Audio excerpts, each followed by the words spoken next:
Step 1 is picking a video game. Luckily, there's lots of sites out there that rate video games for you. Most reviewers offer a numerical scale from 1 to 10, where 10 is the highest and 1 is the lowest. But what do the scores mean? Scores 1 through 6 are completely irrelevant, because no game ever gets them. So, that means a game that gets a 7 is terrible. So 7 is the new 0. 8 is also a terrible game, but a terrible game that probably advertised on the review site. Still very legal. 9.1 is a lousy game as well. 9.2 through 9.4 are good. 9.5 is great. There's nothing above 9.5, except for 10, which is a perfect game, and 9.9, which is also a perfect game, but the reviewer doesn't like the developer because maybe he said something mean to him at a party or something. But even if a game gets a great review, is it the right game for your household?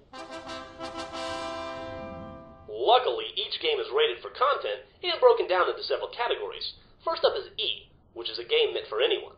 Next is T for teen. This may contain content more suitable for teenagers. These games are typically the least fun. Then we have M, which means mature. This includes dismemberment by chainsaw, shotgun decapitations, decapamemberments, severed limbs jammed into assholes or other holes, liquefacions of a mammal, gouging of eyes, then shooting bloody eye sockets with salted bullets, the mangler, de-skinning, de-spining, respining with non-standard vertebrae, e.g. pork rinds, chewing, swallowing, and digesting of immortal souls, that thing where you tear a guy in half lengthwise and all his guts come out, and forced reverse urination.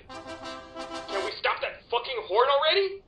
Games take a long time to make, so it's hard to tell when they're coming out. But even if a game has no release date, you can still buy it. This is called pre-ordering. Pre-ordering is where you pay for something today and get something a lot like what you think you paid for at some unspecified point in the future. And if you don't pre-order, you might not be able to get the thing you want because other people did pre-order. You're basically paying to make sure that nothing bad happens to you on launch day. You may know this process by its original name, extortion.